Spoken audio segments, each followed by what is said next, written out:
Welcome to Bond Air Services Ireland and KEL Energy. In advance of flying offshore, please be aware of the following. Items classified as dangerous goods must not be carried on board, either on your person or in baggage, unless you have the express permission of Bond Air Services Ireland. Details of dangerous goods are displayed on posters in the briefing lounge. Lithium batteries must not be carried on board without permission. You must inform Bond Air Services Ireland if you intend carrying battery-operated equipment in your luggage, so adequate precautions can be put in place in case they inadvertently activate. Mobile phones must be switched off in flight, and no flash photography in the helicopter or on the offshore platform is permitted. Passengers are responsible for their own luggage. Bond Air Services and KEL Energy take no responsibility for damage, so please bear this in mind when you are packing delicate items in your baggage, such as laptops, cameras, etc. By paying close attention to the safety information in this briefing, you are actively contributing to the safety of everyone on this flight. Check the neck and wrist seals of your suit for any obvious signs of damage, such as tears or rips, before you put it on. If there is any damage, get a replacement. Several layers of clothing, t-shirt, shirt and a sweatshirt, will provide the most effective insulation under your survival suit. Remove any watches and jewellery that could damage the seals, and turn sharp rings inward before donning the suit. It is vital that your suit zip is fully closed and locked for the entire flight.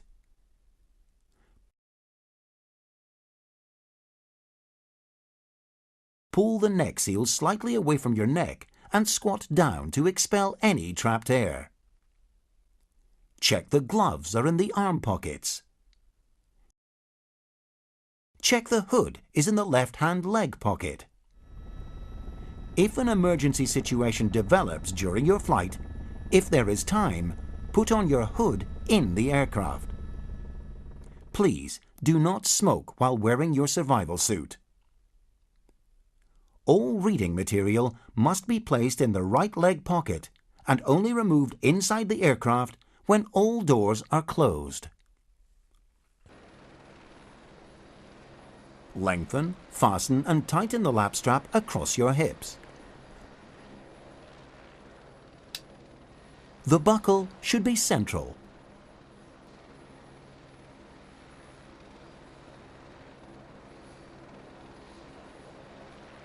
Unfasten by turning the buckle fully in either direction and leaning forward. Your harness must remain fastened throughout the flight. Do not unfasten it until the seatbelt sign is switched off.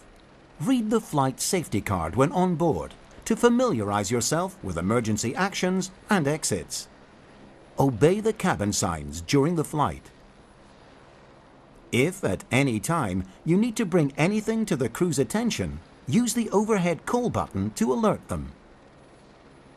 At the end of a normal flight, you must keep your harness fastened until told to disembark by the crew, the HLO or ground staff. Leave your ear defenders on your seat. Pick up your baggage and follow HLO or ground staff directions. Any remaining baggage will be collected by the helideck crew or baggage handlers. Keep all safety equipment fastened until clear of the helideck or inside the terminal building. Remove your life jacket and fasten the waist strap and crotch strap before leaving it on the racks provided. If an emergency develops during the flight, do the following. Captain to crew, prepare for emergency landing. Retighten your lap strap. Remove glasses. Put on your suit's hood.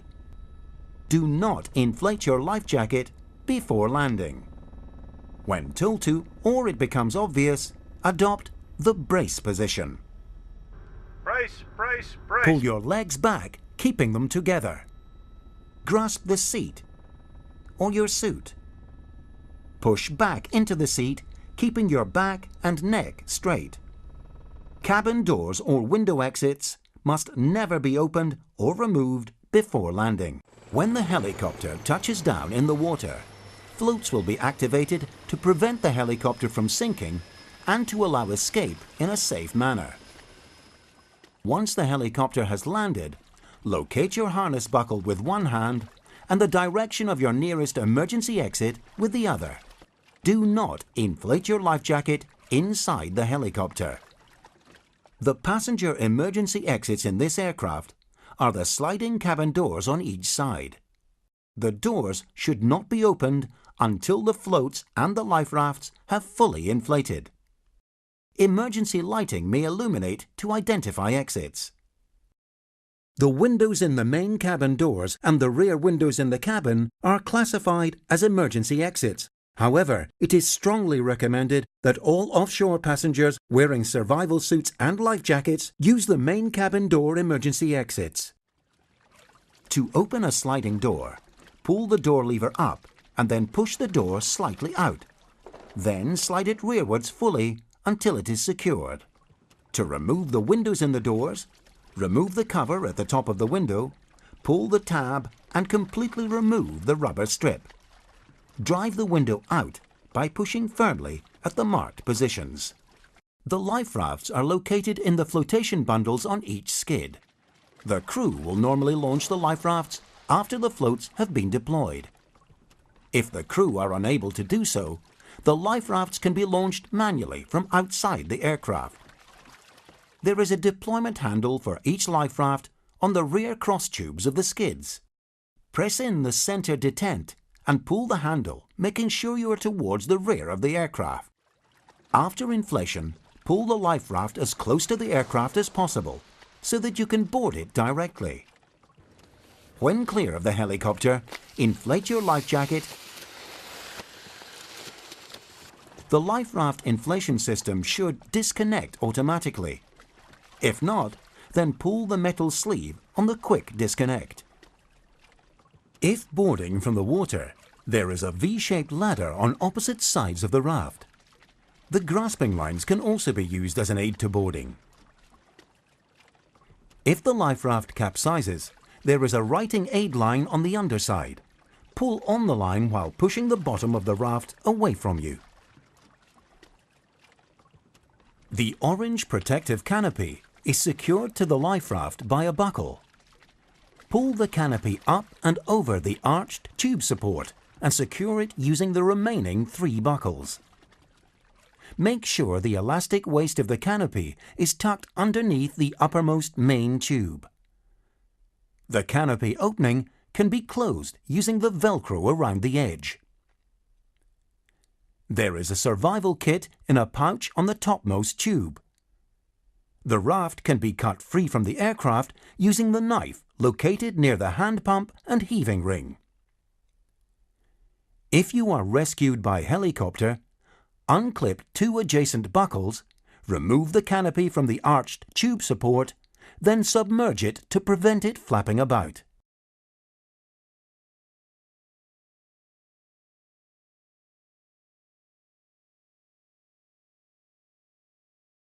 The unit will be provided ready for use.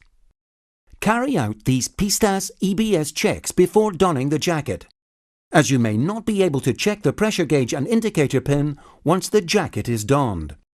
The following checks should be performed to confirm that sufficient air will be available for use in an emergency and that air is flowing to the mouthpiece for use on demand.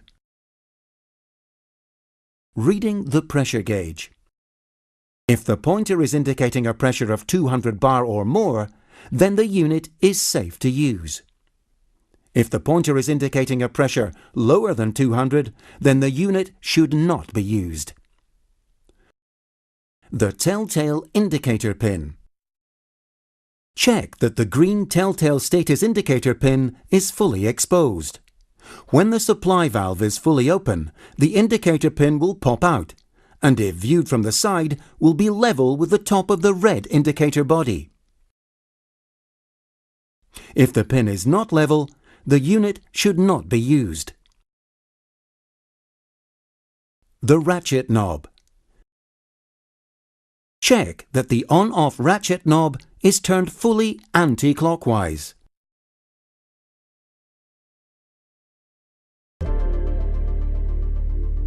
Check that the pistas hose is secured to the jacket by the 3 Velcro fasteners. Unclip the crotch strap and fully open the front zip. Put your right arm through first and put the jacket on like a waistcoat. Check that the waist belt is not twisted. Connect the front zip at the bottom and fully zip up the jacket.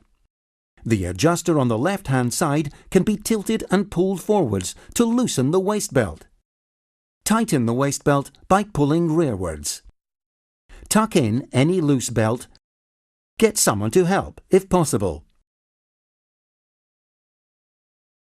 Pull the crotch strap up between your legs. It can be lengthened if necessary. Fasten the crotch strap clip and tighten by pulling down on the loose end. Wind up and secure any loose strap. Check that the mouthpiece is secured in its retaining cup. When strapping into your harness, ensure that the shoulder straps do not cover or obstruct any parts of the pistas that may hinder its deployment.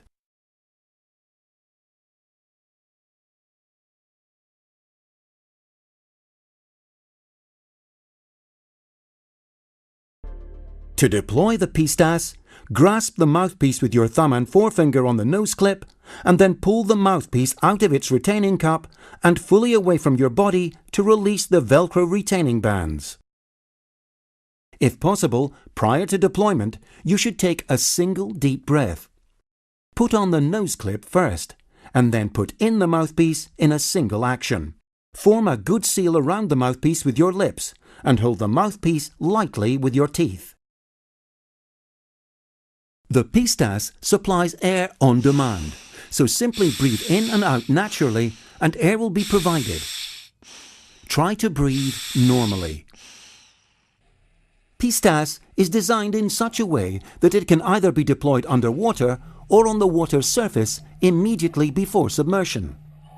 During a ditching, after landing on water, you should immediately locate your harness release buckle with one hand and the direction of your nearest exit with the other hand.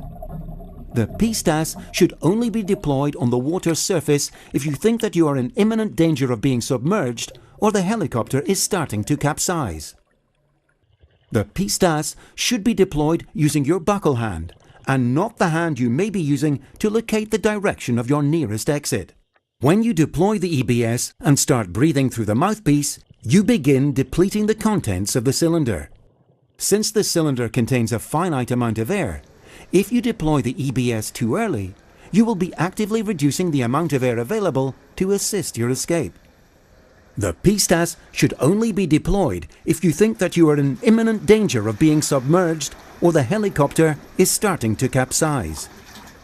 If the water level in the cabin is rising steadily or the water has reached your waist, pull the EBS mouthpiece out of its retaining cup and hold it ready for use.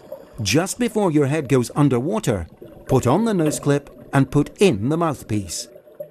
Deploying at this time allows you to deploy the mouthpiece dry, thereby reducing the possibility of trapped water in the mouthpiece and the need to purge it. If possible, prior to deployment, you should take a single deep breath. This provides a number of benefits. The breath in your lungs will give you more time to deploy the EBS when underwater. The breath can be used to purge any water that may be trapped in your mouth or in the mouthpiece, rather than use the purge button. The breath may extend your escape time by delaying the need to call on the cylinder's air supply. Although taking a deep breath before deployment is desirable, pistas can still be deployed if you do not have time to take a breath, as air is supplied to you on demand. If you have taken a breath before submersion, exhale it to purge the mouthpiece of any water. If you haven't taken a breath, you can purge any water using the purge button. Press the purge button at the front of the mouthpiece firmly, and a burst of air will force any water out of the mouthpiece. The purge button should be used sparingly, as overuse can quickly deplete the air cylinder. If for any reason the mouthpiece becomes dislodged, it can be retrieved as follows. You should be able to locate the hose where it is attached to the first stage reducer. Put your hand around the hose and slide it down the hose until the mouthpiece is located. You can then place it back in your mouth and purge it if necessary, as previously described. The PSTAS EBS provides air on demand, so as long as you keep breathing at a normal rate, you should have sufficient air to make your escape. Once the cabin has filled with water or the aircraft has finished rolling over, release your harness and escape through your nearest emergency exit. If, for whatever reason, you do run out of air, it won't be a sudden break in the air supply. You will feel over the course of several breaths that it is getting harder to pull in air. During your ascent to the surface, if you run out of air, keep the mouthpiece in and breathe out steadily through the mouthpiece. You will get the chance to experience this as part of your dry training exercises.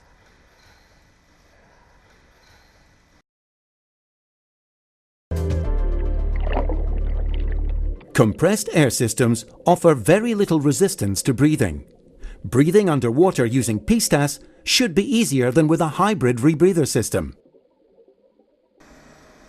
When you are first exposed to cold water, the cold may make you gasp, and you may then find it difficult to control your breathing. Try to stay calm. The effects of this cold shock response will wear off. If you experience coughing, do not remove the EBS from your mouth. Cough through the mouthpiece. Once underwater and breathing from the EBS, do not remove the mouthpiece. If the mouthpiece is dislodged, retrieve it and redeploy as quickly as possible. Frequent use of the purge button will deplete the cylinder and reduce the amount of air available to you during actual use. Do not press the purge button unless you need to during an emergency deployment. When using a compressed air device underwater, it is important to never hold your breath when ascending to the surface. Any air taken into your lungs at depth will expand as you ascend. This expansion causes your lungs to overexpand and possibly cause some injury if you breath hold. During ascent, you should continue to breathe normally. Because of the finite supply of air, there is the possibility of running out of air should you fail to escape within a certain amount of time. If this happens, keep the mouthpiece in place and very gently blow out during ascent to the water surface.